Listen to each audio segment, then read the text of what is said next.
Assalamualaikum warahmatullahi wabarakatuh. Selamat malam, salam sejahtera bagi kita semua. Di sini kami dari kelompok PLP SMP 36 Surabaya akan mempresentasikan terkait modul ajar untuk kelas 7 bab 5 tentang menghargai lingkungan dan budaya lokal. Itu sebelumnya kami yang beranggotakan dari 5 orang, yaitu yang pertama saya Rini dan teman saya Sasa Kotrunada, yang kedua Mia Fitria Nisa. Terus selanjutnya saya akan share screen terkait materi modul ajar yang sudah kami buat. Yang mana modul ajar ini terdiri dari beberapa subbab, yaitu yang pertama terkait identitas. Identitas di sini terdapat beberapa elemen, yaitu nama, satuan pendidikan, jenjang, fase atau kelas, yang mana satuan pendidikan di sini ada SMP Negeri 36 Surabaya, jenjangnya jenjang SMP fase D kelas 7 dengan jumlah peserta didik 33. Alokasi waktunya 3 kali 40 menit, yaitu satu kali pertemuan itu terdapat 120 menit. Nah, modul pembelajarannya itu bersifat tatap muka. Untuk profil belajar Pancasilanya yaitu bergotong royong dan benalar kritis. Untuk kompetensi awal yaitu menjelaskan kearifan lokal dan perubahan budaya di lingkungannya. Yang kedua, mengapresiasi makanan tradisional, produk dan jasa lokal daerahnya. Yang ketiga, berpartisipasi mengembangkan lingkungan dan budaya lokal sesuai tingkatnya. Elemennya yaitu elemen Bhinneka Tunggal Ika. Nah, capaian pembelajaran yaitu peserta didik mampu mengidentifikasi keberagaman suku, agama, ras dan antar golongan dalam tingkat Bhinneka Tunggal Ika dan mampu menerima keragaman dan perubahan budaya sebagai suatu kenyataan yang ada di dalam kehidupan bermasyarakat dan menanggapi secara proporsional terhadap kondisi yang ada di lingkungan sesuai dengan peran dan kebutuhan yang ada di masyarakat. Nah, peserta didik memahami urgensi pelestarian nilai tradisi, kearifan lokal dan budaya, menunjukkan contoh pelestarian nilai tradisi, kearifan lokal dan budaya. Nah, peserta didik dapat menumbuhkan sikap tanggung jawab dan berperan aktif dalam menjaga dan melestarikan praktik nilai tradisi, kearifan lokal dan budaya dalam masyarakat global. Untuk tujuan pembelajarannya terdapat 3, yaitu yang pertama, peserta didik mampu menjelaskan kearifan lokal dan perubahan budaya di lingkungannya. Yang kedua, peserta didik mampu mengapresiasi makanan tradisional, produk dan jasa lokal daerahnya yang tepat sesuai dengan daerahnya masing-masing. Dan yang ketiga, peserta didik mampu berpartisipasi mengembangkan lingkungan dan budaya lokal sesuai tingkatnya dengan benar dan tepat. Dan untuk kata kuncinya sendiri yaitu menghargai budaya lokal. Terus selanjutnya akan dilanjutkan oleh teman saya. Silakan.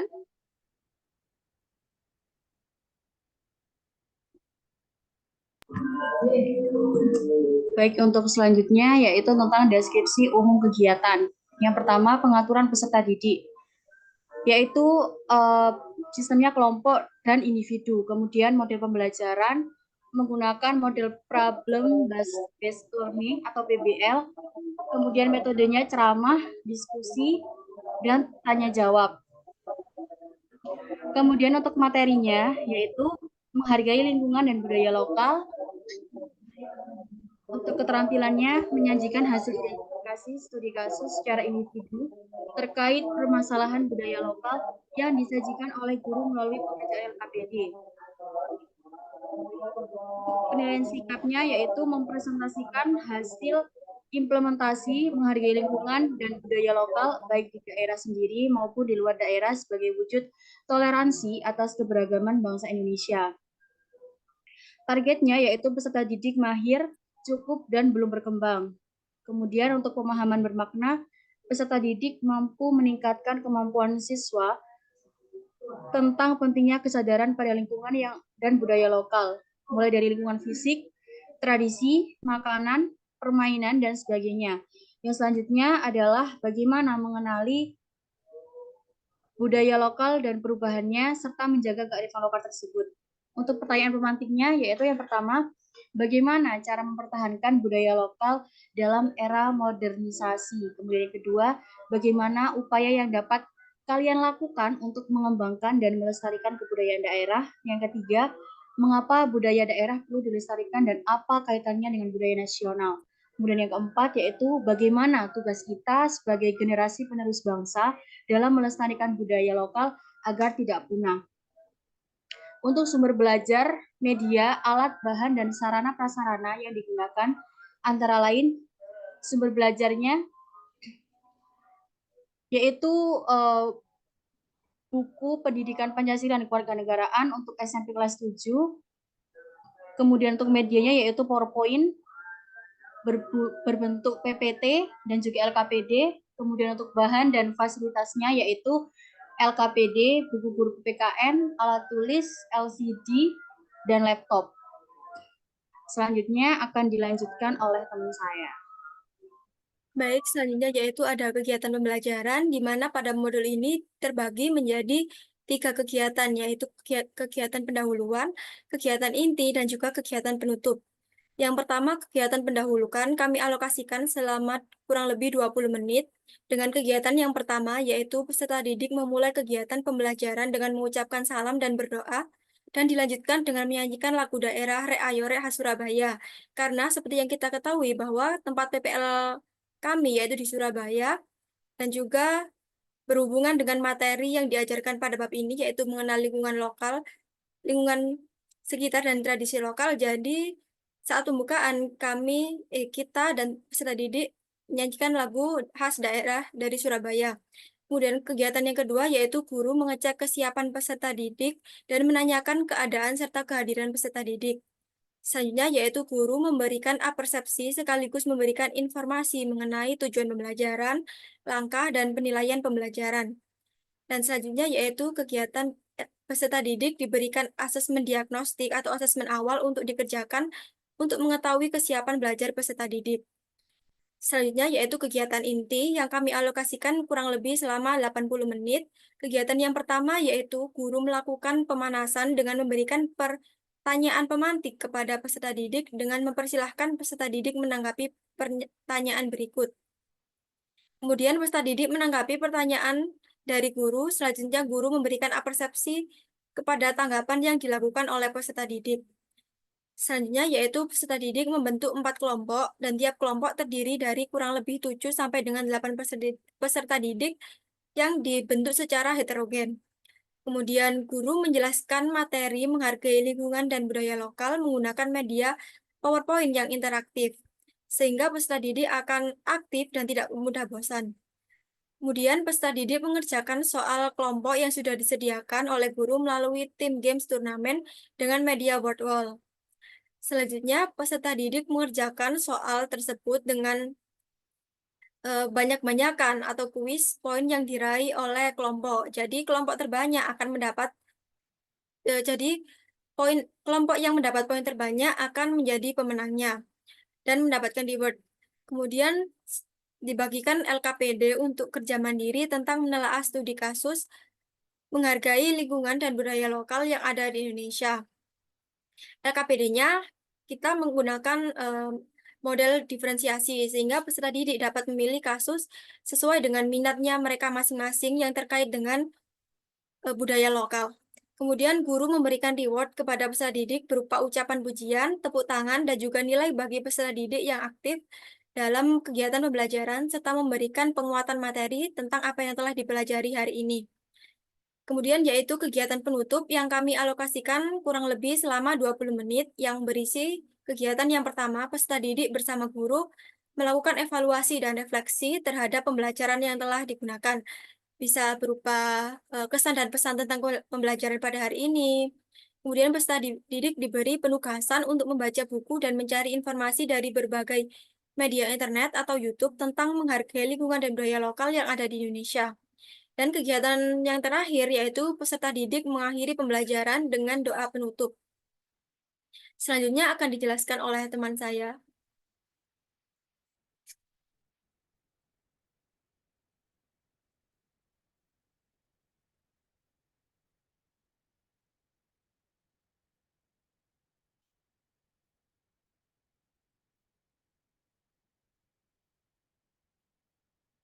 Mohon maaf, Mbak Hemi tidak terdengar suaranya.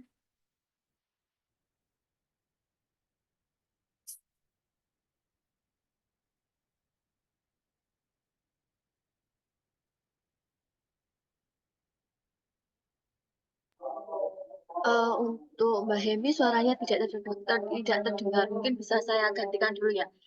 Untuk selanjutnya yaitu lampiran-lampiran yang berupa materi ajar tentang menghargai lingkungan dan budaya lokal. Nah, untuk materi ajar ini di luar dari bahan ajar kita yaitu PPKN.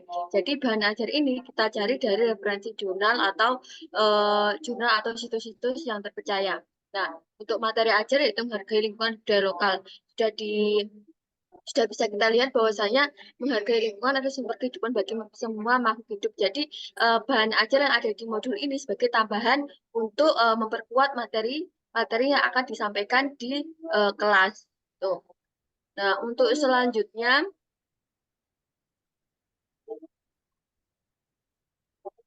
nah sudah saya katakan tadi bahwasanya bahan ajar yang kita buat itu di luar dari buku PPKN. Jadi daftar pustaka pun di luar dari buku PPKN.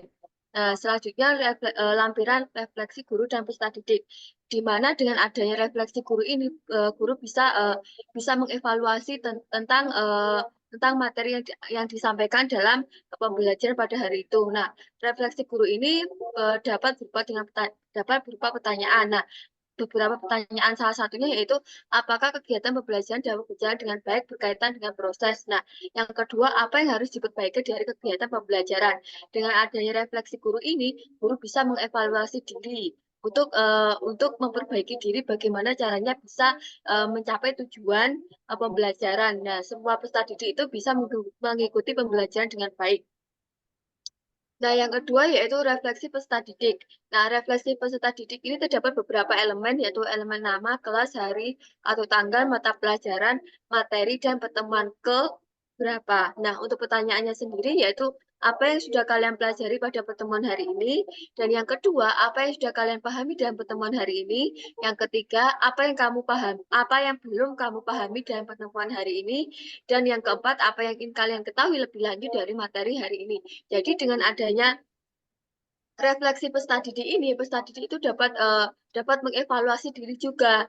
Nah, di samping dapat mengevaluasi peserta didik, juga dapat mengevaluasi dari pihak guru. Bagaimana caranya biar apa yang disampaikan guru itu dapat tersampaikan dengan baik oleh peserta didik. Nah, selain itu, juga peserta didik juga akan dengan adanya refleksi diri ini juga akan meningkatkan kemampuannya untuk mencari tahu sebelum materi pembelajaran diadakan.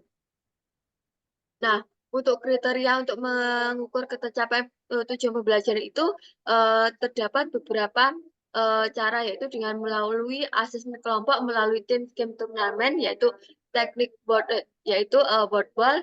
Nah, jenis asesmen itu ada beberapa, yaitu performa menggunakan lembar observasi, tertulis menggunakan LKPD, dan keterampilan menggunakan lembar observasi. Nah, dalam kegiatan pembelajaran ini terdapat dua asesmen, yaitu yang pertama asesmen diagnostik yang terdiri dari dua, yaitu asesmen kognitif. Nah, untuk asesmen kognitif ini untuk mencari tahu atau mengukur sejauh mana peserta didik untuk siap untuk belajar pada hari itu. Nah, dengan menggunakan asesmen kognitif ini, guru dapat mengetahui tadi ketercapaiannya, apakah materi yang akan disampaikan itu akan diketahui oleh peserta didik atau tidak. Nah, asesmen kognitif ini kan berupa pengetahuan peserta didik sebelum pembelajaran. Jadi dapat dikaitkan dengan kehidupan sehari-harinya. Nah, untuk asesmen non kognitif itu berkaitan dengan psikologi peserta didik. Apakah peserta didik pada saat itu sudah siap atau belum? Nah, untuk pertanyaannya pun beda jauh dengan asesmen kognitif. Nah, asesmen non kognitif ini sekitar psikologi atau kesiapan peserta didik dalam belajar, yaitu yang pertama dengan berbagai pertanyaan. Nah, pertanyaannya itu dapat berupa apa saja kegiatanmu sepanjang hari di rumah. Yang kedua, apa harapanmu agar kamu lebih mudah dalam belajar? Nah, yang ketiga, apa yang kamu siapkan untuk pembelajaran hari ini? Jadi pertanyaan ini dapat mengukur kesiapan peserta didik dari segi psikologi dan emosi atau sikap peserta didik. Nah, sedangkan untuk analisis asesmen diagnostik ini terdapat beberapa kriteria berdasarkan hasil asesmen diagnostik, yaitu sebagai berikut. Nah, jika menjawab semua dengan benar, maka peserta didik tersebut masuk pada kategori mahir. Nah, sedangkan jika menjawab 4-5 jawaban benar, maka peserta didik tersebut masuk pada kategori cukup. Dan jika menjawab 1 sampai 3 jawaban benar, maka peserta didik masuk pada kategori peserta didik yang perlu perhatian. Nah, jadi dengan adanya asesmen diagnotis ini, kita bisa mengelompokkan peserta didik dari 3 kriteria, yaitu yang pertama kriteria mahir, yang kedua kriteria cukup, dan yang ketiga ada kriteria yang perlu perhatian. Jadi dengan adanya pengelompokan ini, guru dapat memberikan perhatian yang setara. Maksudnya setara ini ketika peserta didik dengan kemampuan mahir, maka guru memberikan treatment yang berbeda dengan peserta didik yang memiliki kriteria perlu perhatian.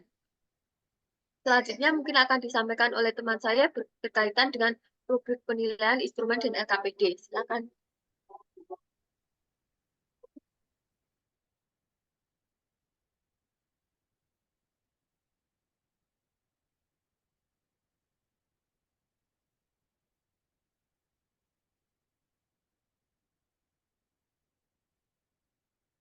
Nah, baik, saya akan melanjutkan. Suaranya tidak terdengar, Mbak Hemi. Oh, mungkin Mbak Salsa bisa lanjut lagi.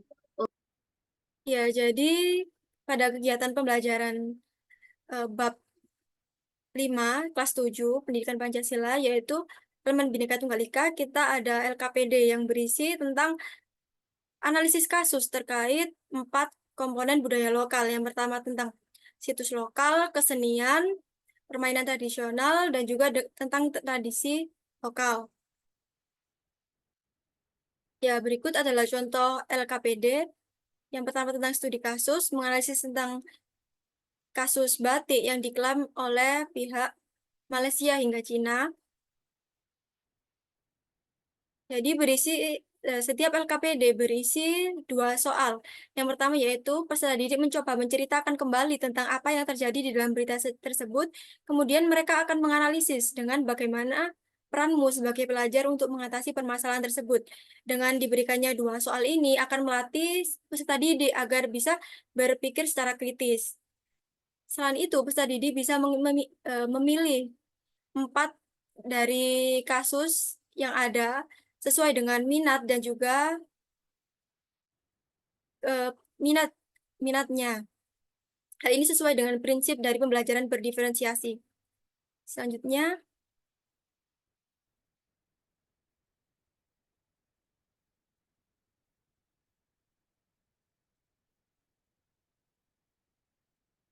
selanjutnya adalah lampiran-lampiran.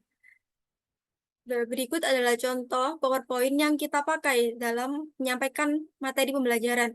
Sebisa mungkin kita membuat PowerPoint yang kreatif dan inovatif serta interaktif agar peserta didik merasa dilibatkan dalam pembelajaran ini, sehingga pembelajaran dapat berlangsung secara 2 arah antara guru dan peserta didik. Jadi guru tidak hanya menyampaikan materi, tapi juga peserta didik akan ikut menjawab apa yang mereka lihat, apa yang mereka temukan dari PowerPoint ini. Selanjutnya,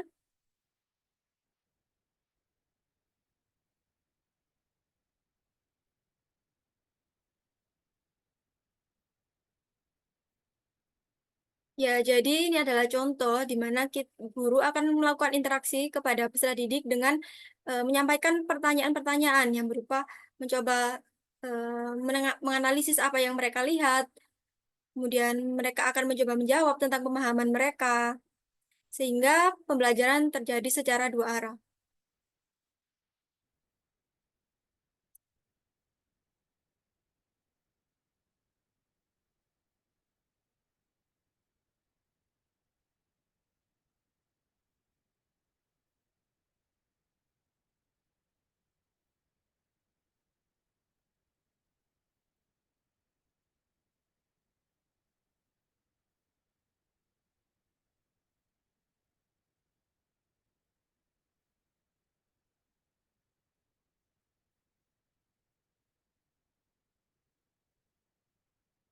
Baik, sekian presentasi dari kelompok kami sebagai bentuk presentasi modul ajar yang kami pakai untuk PPL pada bab 5 elemen Bhinneka Tunggal Ika kelas 7 sebagai bentuk pemenuhan tugas dari UTS atau ujian tengah semester dari mata kuliah pemahaman peserta didik dan juga pembelajarannya. Sekian dari kelompok kami, mohon maaf apabila ada kesalahan. Kami akhiri, terima kasih. Wassalamualaikum warahmatullahi wabarakatuh. Waalaikumsalam warahmatullahi Assalamualaikum warahmatullahi wabarakatuh. wabarakatuh.